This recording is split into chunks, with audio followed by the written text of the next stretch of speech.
This show is part of the Headstuff podcast network.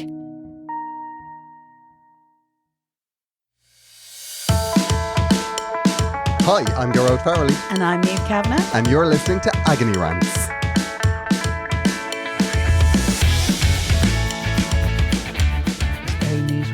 It was very newsreadery, wasn't it, Niamh? I know. We normally get a bit excited with the rants. I think I'm doing a pivot into journalism.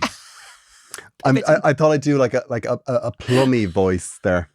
Good evening and welcome to Agony Rants. Darling, I would pay money to see you pivot. I can pivot with the best of them, Niamh. You'd be so excited. Pivoting. I mean, that's smacks of Dancing with the Stars.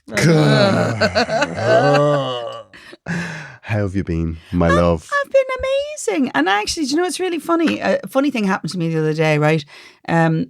Somebody texted me a really lovely message, right? One of the guys, one of the bears, right, from the Bear Féile, texted me to offer me a lift if I was coming down to walk the Pride, right? And unfortunately, I'm gigging somewhere else, so I'm not coming to Pride. But he offered me a seat on the bus, right? On the bus? With the bears, right? Oh, no. I mean... No, Niamh. No. But listen. It's a private bus, right? It's like, Niamh, private or not, that's not the word I have the problem with. No, the problem is bus. I'd be perfectly safe. You're on a bus. Anyway, he was... Going on a bus, there's an invoice. That's all I'm saying. He was inviting me to come and walk with him, which is a beautiful thing, right? And I loved the invite. So I... Talk to my agent, $3,000. So I responded beautifully, right? And then, we had a lovely little joking, I've more to be doing. No, I didn't say that. Of course I didn't. I was very grateful. And then what happened was I was doing a bit of hoovering, right? I threw the glamour of your life, Niamh. A bus, but clearly hoovering. hadn't come out of the text. And then I heard the noise, because I had my earbuds in and I was listening to something. And then I suddenly heard that, that that you get from a FaceTime call. And I was going, what the fuck is FaceTiming me now? And I realised I was FaceTiming him. Or more importantly, my arse was FaceTiming. So arse timing. I was arse timing. So you're basically arse timing him from the Hoover. From the Hoover. And, as much as that combination might work well, it's just, it wasn't. So I had, and then you have to rush to try and stop it and then text them to tell them, actually, I wasn't looking for you. Yeah, and I absolutely do not want to speak to you. But you're kind of going, oh my gosh. And so he thought it was funny and he said, you should talk about that. And I thought, I wonder how many times we've all butt dialed somebody. I just butt dialed Joanne. Oh, did you? Hi, Joanne. Literally 10 minutes ago. Yeah, and I can see the speed she's answered you. No, she did. She texted me back immediately. You all right? Yeah, what's going on? Oh. Who's dead? What's going on? Who's dead? Do we need a debrief? I know. Order me a mimosa. I've been getting in a cab. But you know that panic you feel when you realise, actually, I'm the one who's instigated this situation and I'm going to have to resolve this? I know. You see, that's the thing. If somebody was to FaceTime you or even to ring you without prior consent, I feel absolutely violated.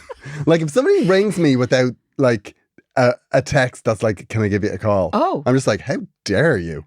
Someone did that to me yesterday. Who did that to you yesterday? It was a work thing, like. They just rang you? They just rang me out of the blue. As if there was nothing wrong with it. And I looked, like it was the 90s. Exactly. Like it was a phone in the hall. It's like, how dare you?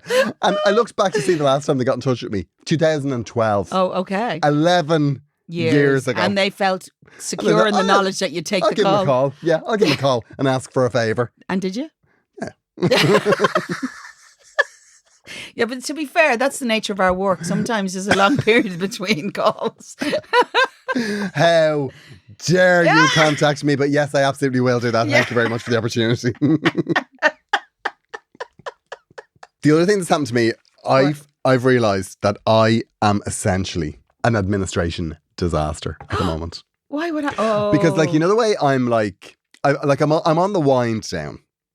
Oh, because you're coming into the summer of love. I'm coming into summer. Yes. Summer of love. Summer of flopping face down on the couch. So yeah, summer of love.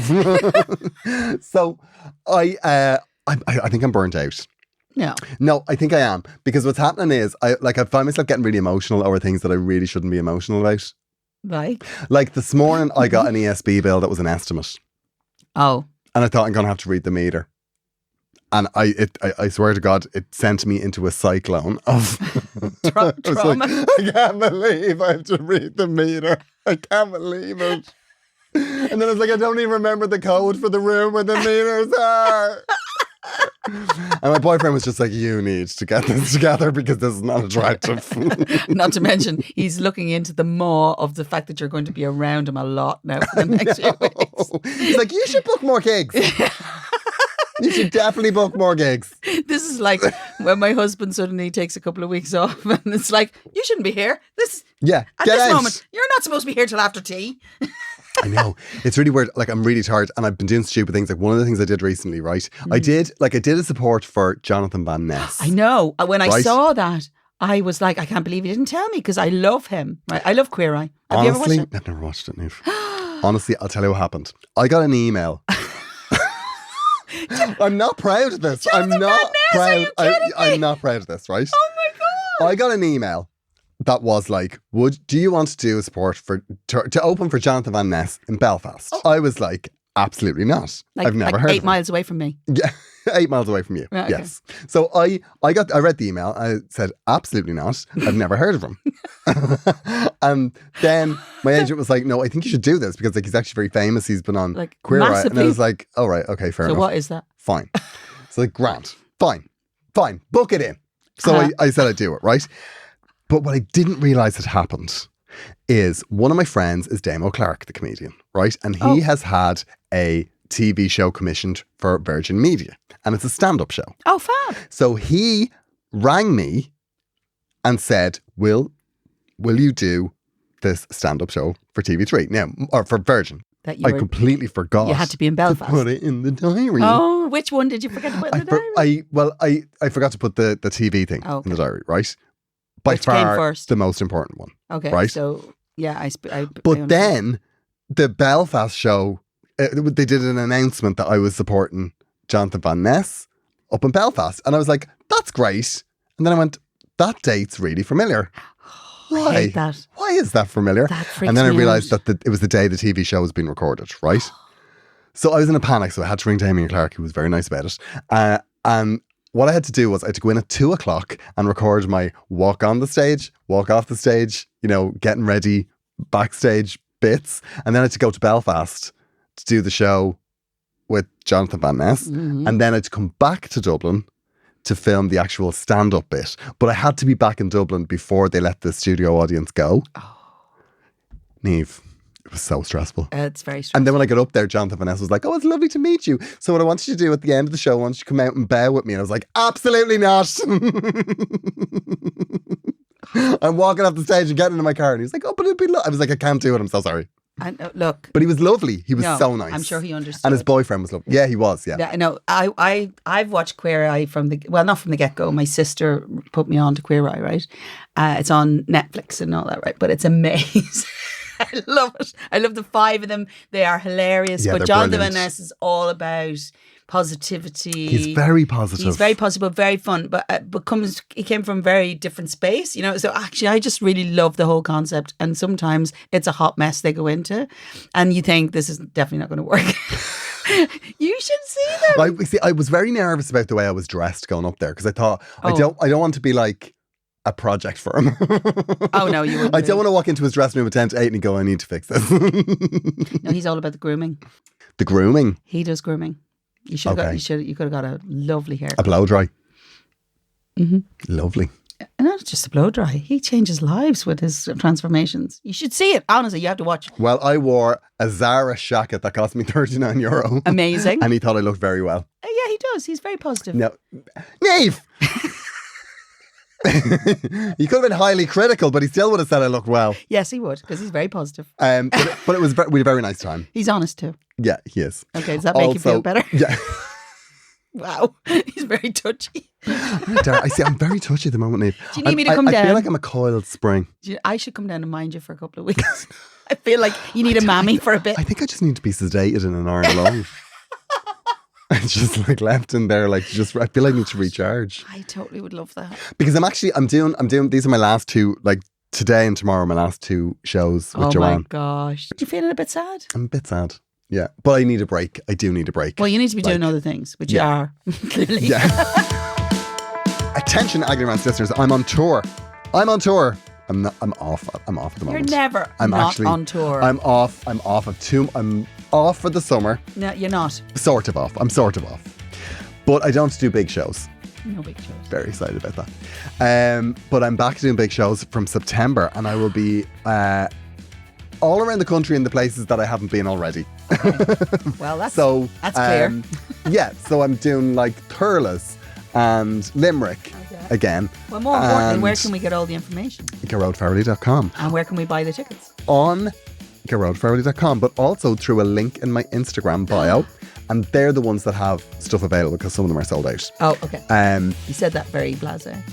Yeah, some of them. Well, I'm not sure how many are sold out now. I think a lot of the sold out ones have, I think now we're into a struggle. But I'm doing Baker Street on the 16th of September. Oh, amazing. I'm doing Thurles. We're announcing a show soon in Tullamore. And yeah, there's about, I think, maybe 20 days before Christmas, and we're putting on a few after Christmas. Amazing. So yeah, gearoidfarrelly.com. Buy the tickets. We are pausing for a moment to remind you that Agony Rants is part of the Headstuff podcast network. Yes, it is. The home for brilliant podcasts and shows and creativity and curiosity. Oh. Yeah. So if you would like to support the show, and we would love you to support our show, you can subscribe to Headstuff Plus for as little as €5 a month. A cup of coffee between the two of us, Niamh. Like a fancy That's all coffee. it would take. A fancy coffee. All it would take for us to be the jewel in the crown of Headstuff. Yeah. And it's important to us because, It's important to us. Well, I think we're living in a culture now where you get things for free, but the assumption is that you pay what you think they're worth. Yeah. And if you're listening every single week, I'm a little concerned people don't think we're worth. I know, it's very upsetting actually. It's a real indictment of our content. Headstuff is the home of lots of brilliant shows. Yes, it is. And we would love you to listen to all of them, but mainly us. Do you know what I mean? Like dip into the other ones. We're the entry point. Yeah, we're the entry point, and you stick around the entry point. Yeah. But we have a show to cross promote this week. We don't know what it is because we forgot to ask before we did the podcast, but we're not organised people. Yeah. But here is a little clip. Fad Camp is a comedy podcast about the ridiculousness of fad diets and diet culture, hosted by me, Grace Mulvey. And me, Connor Dowling. If you have a body of any kind, chances are you've crossed paths with at least one of the bizarre diet trends we cover in our show. And between me and Connor, we have done nearly every fad diet there is. Juice cleansing, fasting, the potato diet. Which is actually a real diet, by the way, and we don't recommend it. So join us as we try to make sense of the madness that is diet culture. Find Fad Camp everywhere you get your podcasts and make sure to follow us on Instagram and Twitter at Fad Camp Podcast. Now, we have been getting some lovely reviews. Have we? Yes. We've been getting some lovely reviews on iTunes. If you were listening to the show and you were not reviewing us, how dare you? How dare you? What an affront that you would dare open up your podcasting app, bypass the place where you can give us 5 stars only, please. Yes, come on. Say something. Why would you do that? Just say something. Say something nice. And we've got some lovely reviews. Give us the 5 stars, but Kelly says, this pod is stunning. And I absolutely adore these two. They're hilarious. You're welcome, Gearoid. XOXO. That must have been the last time I did a bit of it, You're welcome, Gearoid. No, do you remember the last time I was a bit heavy-handed? Oh, yeah. Well, this is me being heavy-handed again. Needy.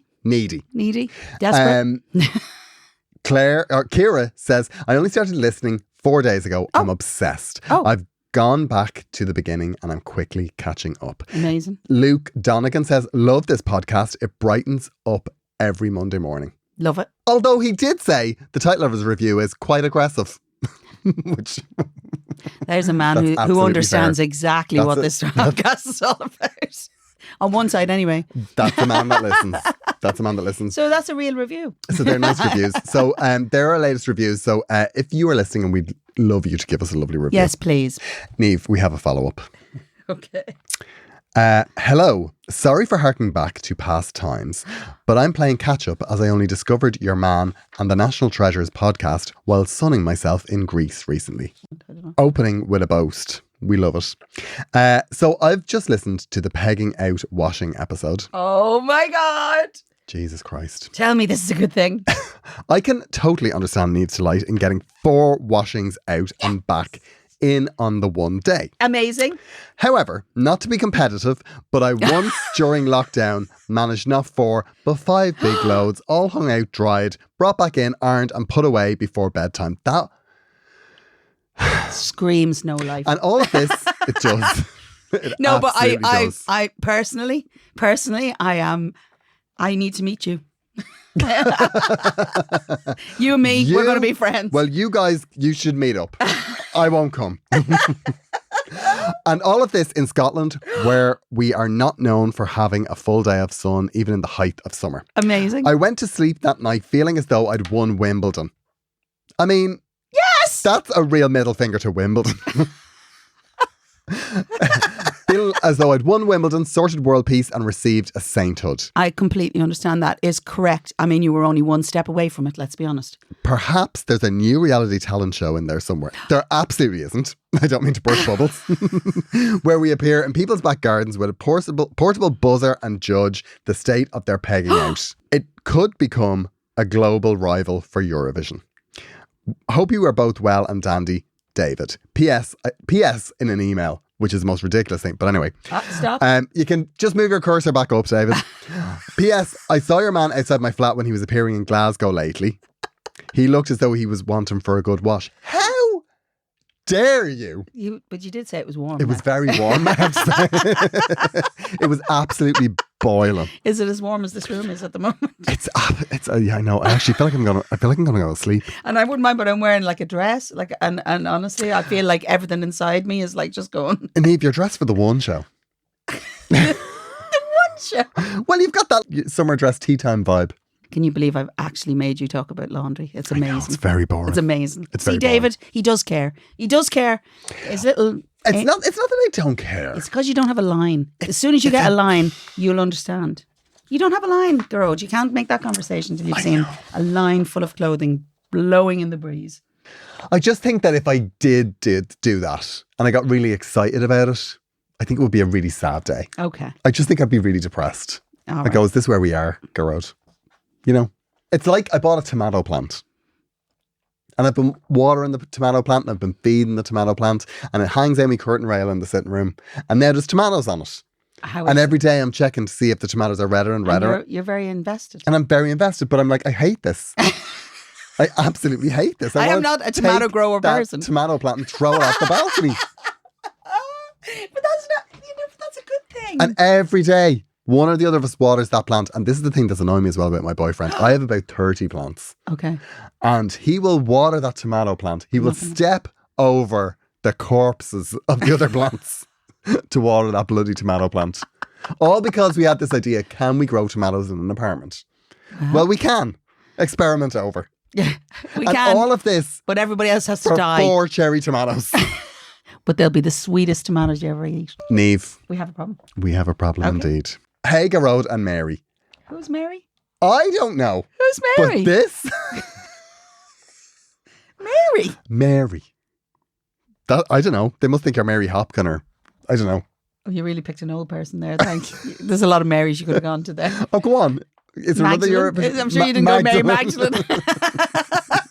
More interesting than Mary Christ, right? Because you know, I'm definitely not a Mary Christ, but I could be a Mary Magdalene. Christ, no, you could be Mary Magdalene. At a push. Yeah, you can shake it. Maybe she can't spell my name. That's the thing. Mary. Or maybe she's writing about a Mary, right? Or maybe her name is Mary, right?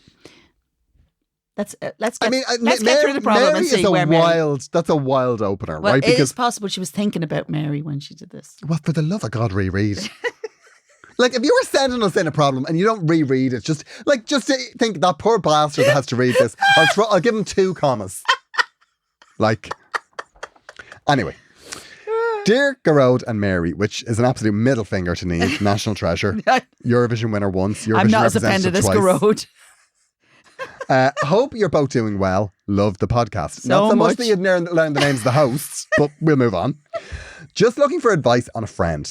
She was in a really shit relationship and she got divorced after 20 years. She's got 3 kids, 14, 17 and 18. So she's nearly done. Yeah, that's it. During COVID, she moved someone in who was a giant man-child and wasn't the best for her. 12 months later, she threw him out and met someone else who lives in a shed in the mountain. Oh, God.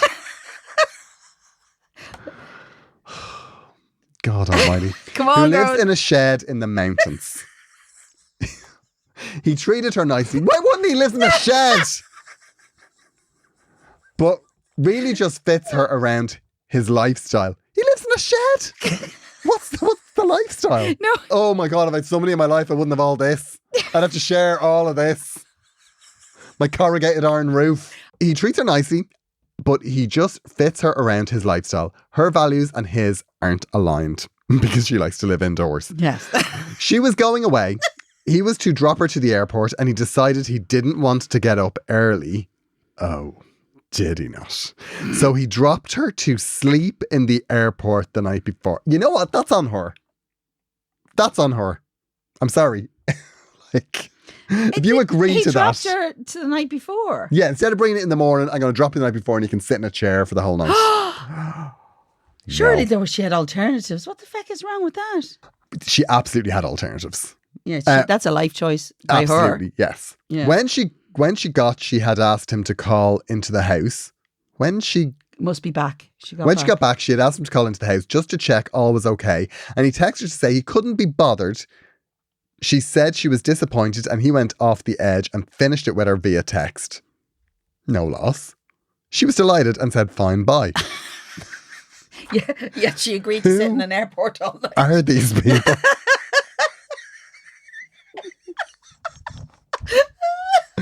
Now she's going out with some other guy who is another gobshite. And she's met 2 others now, but it's kind of back to what you said about the apps the other day. Oh, okay. What did I say about the apps? You know the way that you're on the app, you're just going through the Oh, Yeah. gotcha. Yeah. You're just like flicking through and that's the... Sure. Yeah, okay, you're not meeting anyone. Okay. It's not, She arrived at a drinks I was at with another gang of friends, and then after a few drinks, she rang another guy she's seen, and he was refused access to the bar as he was wearing shorts. Oh, gee. So then she left with him. It's all a bit mad. the level of class she's looking for. Okay. This is a bit mad. Okay. I'm not hearing a problem. She's 50 this year. And she's totally intense. And I really want her to be happy, but it's totally mental. And she's worth so much more, to be honest. But it's not my life, and I'm not judging, but help. Thanks. Please use Deirdre as my name. Okay. So I'll cross out that name. Thanks. Gearoid. Tell me what you think. Your friend is a mess. But she's not really bothered by the fact that she's a mess. She's just looking for something in her life. Anything will do. She's not getting attached. I think she's a little bit damaged. You know? Okay. Damaged goods. Sure. Got hurt before. Doesn't want to get too invested. Mm-hmm. So she's saying, I'm not going to think about this too much. I'm just going to whoever comes along and is willing to, be my boyfriend for a little while, I'll just accept that. And then when I get sick of them, I'll dump them. So what she's doing is she's setting herself up with all these men who are just beneath her, and then she's getting rid of them. Yeah, she's not getting attached. She doesn't sound like she's getting attached. After 20 years of putting the slog in a terrible relationship, apparently. Yeah. She's divorced. She doesn't want the hassle. She's literally getting serviced. I'm sorry, that sounds very... Does that sound very... Yeah, she's using the dating apps like Deliveroo. Yeah, exactly. Just basically. Yeah. So, but I can see that you want more for her, but actually, clearly, she's quite happy where she is at the minute. Now, that doesn't mean that she's a happy person, right? But at the moment, she's not ready. This woman, no. She's a hot mess. This is not a happy person. I mean, she's got a man in a shed. Yeah. But the thing about it is, right? After a relationship, if you are just weathered down by the whole thing, then you're kind of in a place where you're like, I'm not even up for another relationship. No. I'm not even up for all of it. But she's just doing it because she feels she should and because she's afraid of being alone. And because she's not putting the effort in, the only people that she's actually getting interest from are absolute lunatics. Well, what I would say this, right? She may be actively choosing that.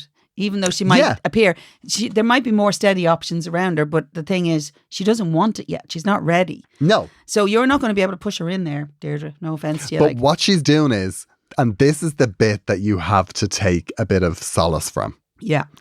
Is she's getting rid of them. Yeah. It'd be different if she was They're not like... sticking around. Yeah.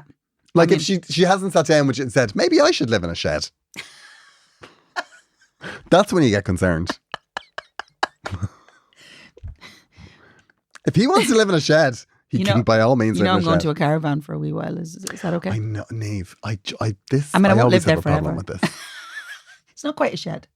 No, but it's a shed on wheels. No, there's no wheels. It doesn't go anywhere. Oh, does it not? It's a mobile home. No, it's a mobile home. It's not a caravan. No, well, yeah, but I used to have caravans. But it's a chemical toilet. Yeah, no, it's an actual toilet. There you go. Oh, it's all about the toilet for you. Yeah. So if I lived in a shed and then there was like an outhouse with a proper flushable toilet, you'd be okay with that? I would say I think Niamh deserves better. But she's happy in her shed. As long as there's a flushable toilet. If it's a flushable toilet, I'll visit. Yeah. I'm not going to be happy about visiting a shed.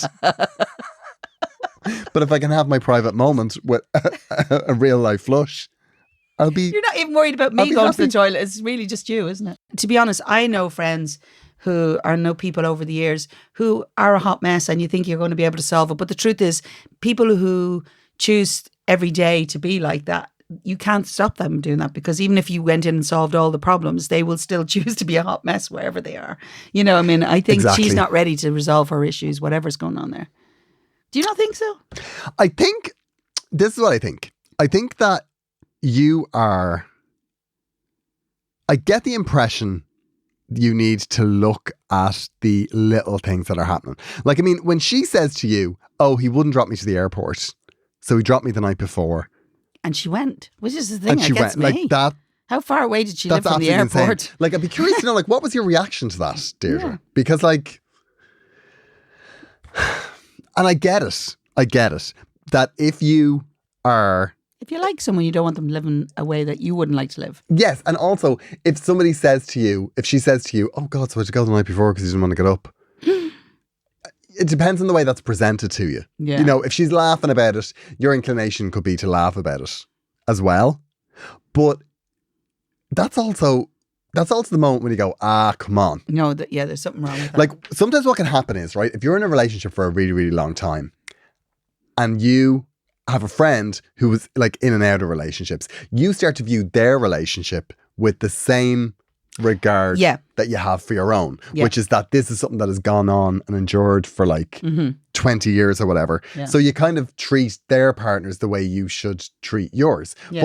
But no, like theirs is a new relationship and they're looking for external cues from their friend group about what they think of this new partner. Because that's what happens. Like, you know, when you're young and you're dating somebody, you introduce them to your friends, and if all your friends are like, Yeah. It does colour it a little bit. It just totally colours it. If you're that kind of person, though, it might colour you to go, I'm definitely staying here. Yeah. Some people are a bit odd like that, you know. But the reality is, you can't make judgments on how she's living her life. She's had 20 years of that relationship with her husband or whatever. Yeah. And now she's at this point, and obviously that ended a few years ago. So she's just getting on with her life. She's raising 3 kids. She's out having a bit of crack. They're not people you would choose for her. Probably she wouldn't choose them for the long term, because clearly she's not. You know, so she's in avoidance now. She's trying to figure out who she is. She's 50 years of age this year. And believe me, people coming up to their milestones, they really struggle with that whole concept, don't they? So there's an element of that going on. But I understand why you want to be there to fix her, but you can't fix her. What you need to be doing is listening to her when she talks about it. Take no nonsense now. Give her a bit of tough love every now and then and say, I'm not, you know, if you go down this road, I'm not saving you from it. Like, what the hell? Yeah. It doesn't sound like she's doing anything other than casually dating. Yeah, that's really what it is. I mean, your man moved in for 12 months, but that COVID was a bit of a funny time. Oh, yeah, he moved in. Yeah, but I mean, to be fair, she might have just moved him in for a brief period. Well, and you then see, the thing about it is, I couldn't get rid of him because of COVID. What's great in this situation is she moved him in, but she kicked him out. Yeah. So she has triggers in there that she recognises. Yeah, she has her boundaries. So that's all. She's keeping herself safe. She's not investing in. Honestly, I completely understand where she's coming from. If you've been hurt, it's really difficult to move on. And she's probably just keeping everybody distant. And these people, there's not a mission they're going to get in. She doesn't care enough about them. You know, she really doesn't. Yeah, no, she doesn't. You know, so the reality is you should play just... to her. Yeah, I know. Just let her go through it. And if she needs you, then just be there. I mean, she doesn't all about sound like she's ratios. unhappy. I mean, to be honest with you, Nowhere do you say she's unhappy. Right? to be honest with you, if she had paid for long-term parking at the airport, there wouldn't be a whole lot wrong with this. No, I know. She'd just be living her life. Like, I mean, I feel like this is just got a about a lift taxi. to the airport. She's got to... yeah.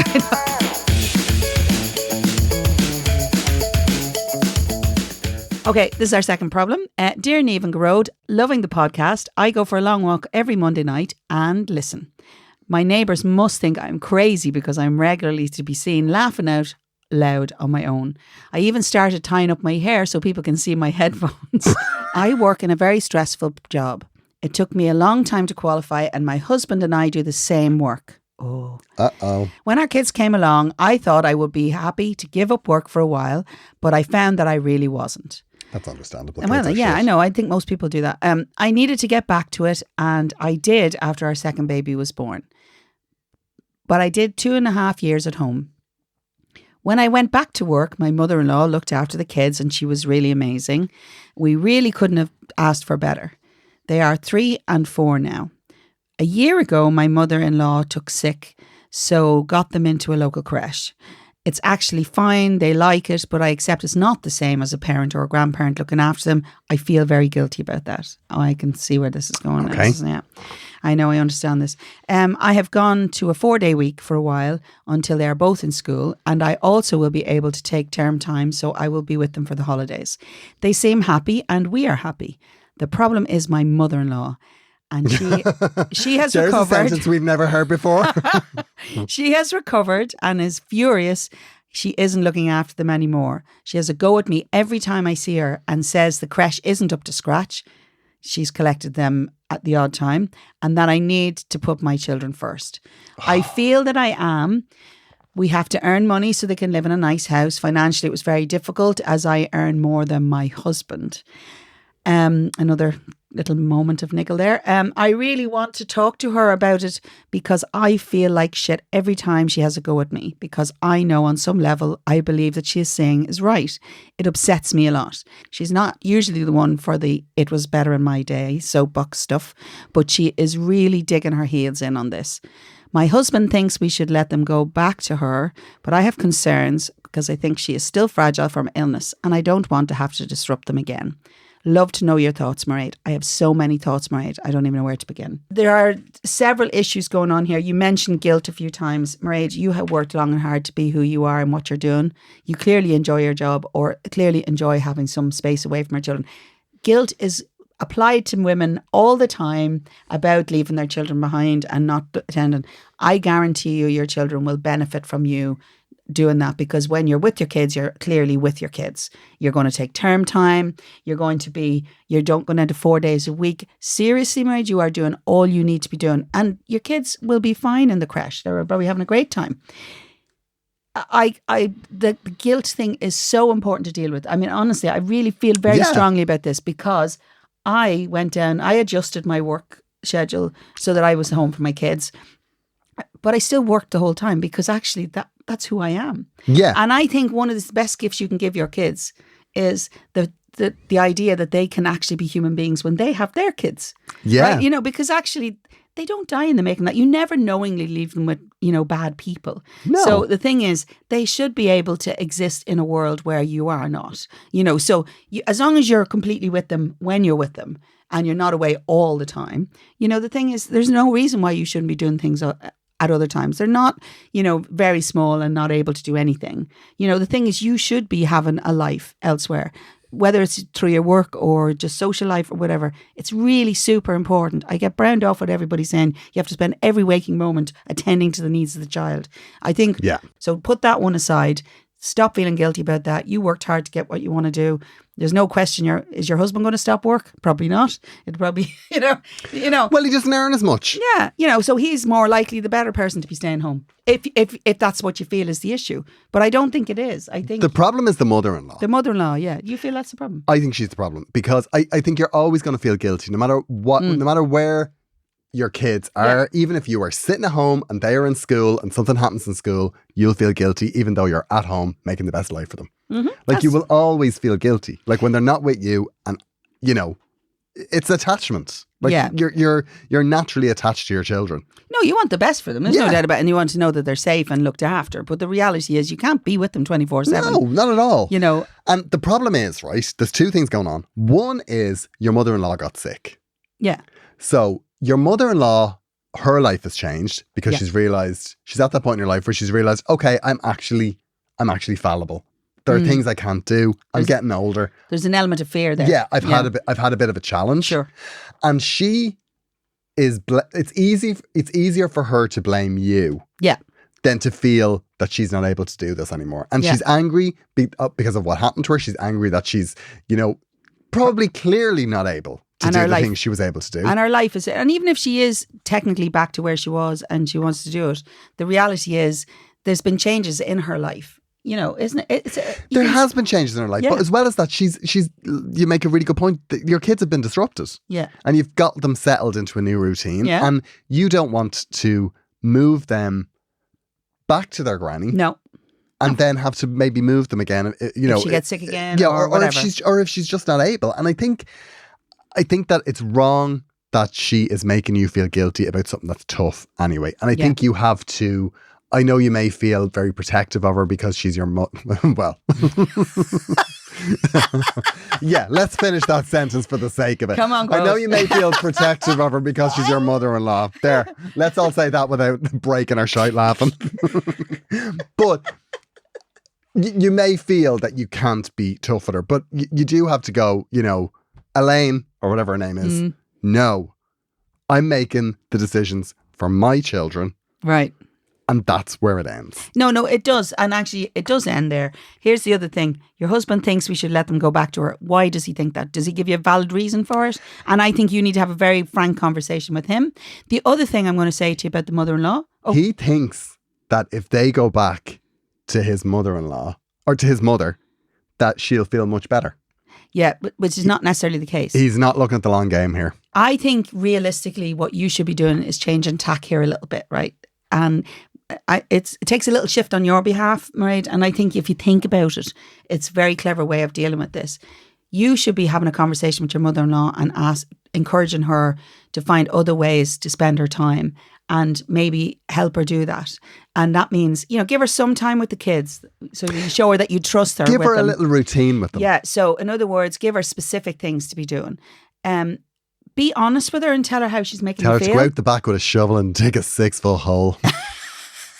No, but seriously, but maybe try and encourage her to do other stuff outside her own space because her life has changed. Maybe she needs to feel a little bit more she doesn't feel of use anymore. Yes, exactly right. That's the thing. Like I think that's what happens with grandparents is that when you're a grandparent, you feel very useful because the thing that when you're a parent, I think I'm not a parent. Thank you. Say what Lord you think, Jesus. and then I'll tell you how wrong you are. No. I think that when you're a parent, your biggest sense of poverty is time. You're time poor. Yeah. And I think that when you're a grandparent, you have loads of time. So you feel Provided you're retired. Yeah. Provided you're retired. But so you feel so useful. Yeah. Because you're like, you know, oh, you know, the kids have to go to the doctor. There's an appointment. I can do that. Yes, I can do that. And you feel like you're able to give this great gift. But what's happening is you're rejecting this mother-in-law's great gift. And she's kind of going, I've been sick and now I'm of no use to anyone. Yeah. So you need to make her feel useful. But it doesn't have to be in the full thing. Maybe you find opportunities where she can help you out. Maybe if you've got hobbies or... Send her down to do a city in Gales. She can repoint your brickwork. No, she needs to show her that she still trusts her with her kids. Yes. That's what exactly. it is, right? Well, but it doesn't have to be full time. There needs to be a granny routine in there. So like on a Wednesday, the kids go to granny. Yeah. And you can do that, right? The thing is, you just don't need to be going back to the 4 days a week or whatever it is. Include her in activities with you if you can. I know that's like... But also, include her, but once she cuts her shit.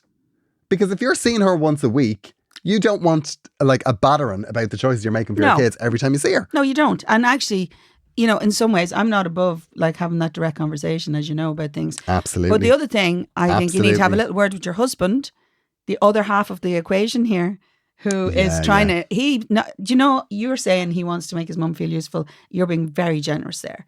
It is very possible that's why he's saying it. It's part of what he's saying. But what he's doing is he doesn't want any more earache from his ma. Yeah. You know, and I completely understand that. And he's absolving himself from anything to do with this other than going, oh, I think you should let her because, you know, I think you should let her. You know, she's, you know, it makes my life easier, but I'm not going to take any responsibility for it. So he's not saying, I'll take a day off, you take a day off, and then, you know, whatever. There's none of that going on. So my feeling for you, Mairead, is to stop making everybody else feel like this is your sole responsibility. They're all contributing to how you're feeling about this. So find ways to include your mother-in-law in the car. Show her that you do trust her with your kids. But at the same time, take no rubbish from her or your husband, because these are your children. You decide how you rear them. And I was only talking about this recently with my sister who's just had a baby, and she was inundated with people giving her advice about how to raise her child. Like, this child is not even 3 months old, 4 months old, right? But what I'm saying if I had a baby and people were doing that, I would you can have 2 hours of babysitting, you can have 2 hours of babysitting. 190%. I'll pick it up when it's 2. Yeah. But here's the thing. I reminded her that it's 20 years since I had a baby in my hands. Do you understand? I mean, you have to colour that in a little bit. Like, so this is your children, this is what you want, Mairead. We are in support of you. Now, I'll certainly babysit, clearly Gearoid won't. But absolutely not. It's not my wheelhouse. I'm sorry, Mairead. But if you want me to come, had them, you rear them. If you want me to come and have a word with your mother-in-law, you know, we're probably a similar age. I definitely we might be able to get along. I don't know. But would your mother-in-law like a signed copy of In Your Eyes? Yeah.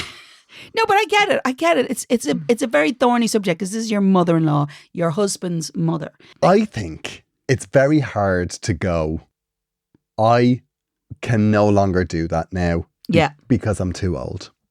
Yeah, it's tough. It's like when I went ice skating at Christmas. It's exactly the same thing. It's just like, I'm too old.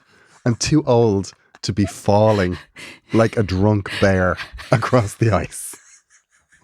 I'm going to harm myself. I can't, like, yeah, there is a moment. Bus on an ice rink. I was just like mowing down kids. Did you? Like falling over the side of the barrier. I was Did you just not like, want to get that thing that looks like a penguin when the kids kind of... I was one step from doing that. I was like, Gearoid, you're too old. What You're possessed you? too old. Who made you do ice that? skating is gone. You did not and just go... No, my sister. Okay, I was thinking. Like, we're all going ice skating. I was like, no. Why? We all need...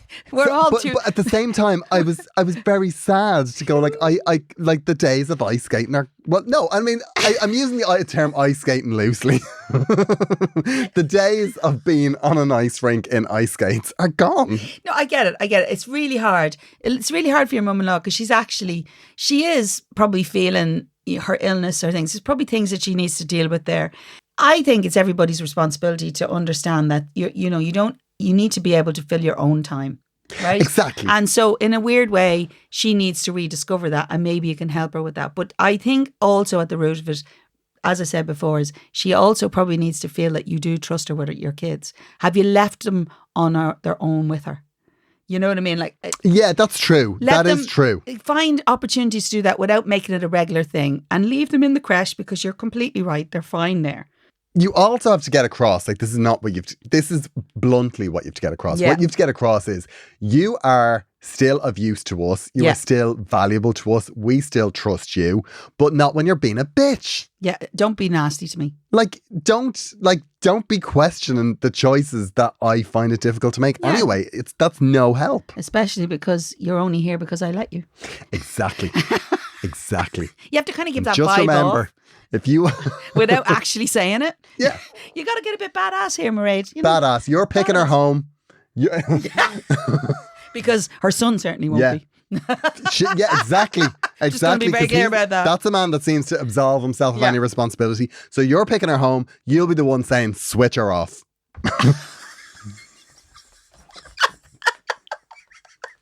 No, it's tough, Braid. I know you're probably feeling, I think this is mainly covered by the fact that you are feeling like you're letting your kids down, but you really aren't. You're doing the very best for them in all ways. You're taking it. I mean, imagine going into term time. That's amazing that you're going to be around for your holidays. Seriously, Absolutely. do not be stressing it. Enjoy being parents. Have a lovely conversation with your mother-in-law. Ask her, is she okay? Is she happy? Is there any ways you can help her? Just tell her to stop criticising you because it makes you feel the shit. I think she'll be horrified if she realises that. Yeah. You know, I hope she's think so. horrified. And if she isn't, then what the feck? What do you care then? Because she doesn't care about hurting your feelings, why should you care about hurting hers? Yeah. And the thing about it is, They're both adults. if a couple of hours a week, just dumping the kids in, like if you can all just take the pain for a couple of hours, Aye, you know. she'll feel an awful lot better. Or, you know, go and have a night out with your husband. And, you Exactly. know, hello. Exactly. Give her Contraception. an overnight every now and then. It'd be amazing. Oh, yeah, that's true. Oh, God, I would have taken your hand out for Need that. your kids are 20. I know. You can have overnights. It upsets me to hear that you're leaving them with the neighbours. No, let me tell you. No, I'm not living with their neighbours. I have a wonderful neighbourhood watch situation. He's just there. He tells me the next day everything that happened. Niamh's neighbourhood watch situation is like the Mint. There's armed guards circling the place. I just tell the boys that he's watching everything. They know he is, but you know, it has definitely got in the way of them maybe just been misbehaving just too much. I'm not above using whatever gets me through the night. Niamh, it's been absolutely wonderful to talk to you. You too, my love. As always. If you are a listener of the show, our bonus material is starting soon. Yeah. We are 3 episodes deep, are we at this point? Yeah, yes, we have 3 have. episodes 3 done. recorded. It's coming soon. We would love you to subscribe to us on Headstuff Plus because our Headstuff Plus numbers are not acceptable, apparently. All of a sudden, what happened? I don't know. No, I mean our subscriber numbers. Okay. They've never been acceptable, Niamh. Okay. I mean, we do have subscribers, thank you. But like Headstuff Plus is a platform whereby you show your appreciation. But you know what's wrong? 4 shows a month you're getting. We're too available. We're too available. 4 shows a month. If you were buying a song from us a week, Yeah. as opposed to getting a song which would be 3 minutes, Yeah. as opposed to getting like a half an hour episode of this gloriousness, I know, and the two you'd of be us. paying 99 I cents. mean, if you were having the two of us coming to visit you for half an hour, Exactly. like it would cost you a The fortune. ingratitude. I know. Ingratitude. So please subscribe to Headstuff Plus. It would make our time in this studio a lot less awkward. I know. Because I will not go up to that office and have them glare at me the way they do. Are they glaring? They're glaring. There's a small I bit won't of- have it. They give me the And side eye. do you know what? Headstuff, they all went axe throwing last night. Did they? Imagine Claudia throwing an axe at you. Jesus. Absolutely terrifying. They didn't invite us. They didn't invite us. No, Marissa's not. Where's Marissa? She's away. It must have been that's she's gone now. This is the start. She's gone. This is the the start. start. They're withdrawing resources. Normally we'd be sitting here having a lovely time. Marissa's cold, dead eyes, looking at us through the glass. Glaring at us for a sec. For God's sake, wrap that up. So we'd love you to subscribe to Headstuff Plus. Leave a review. Leave a lovely review wherever you listen to us. Please. 5 stars, rate, review, and also Tell your mates. tell your mates. Yeah. Come We'll on. chat to you next week. Bye. Bye. This show is part of the Headstuff Podcast Network, a hub for the creative and the curious. Shows are produced in association with Headstuff and the Podcast Studios Dublin. Find out more or become a member at headstuffpodcasts.com.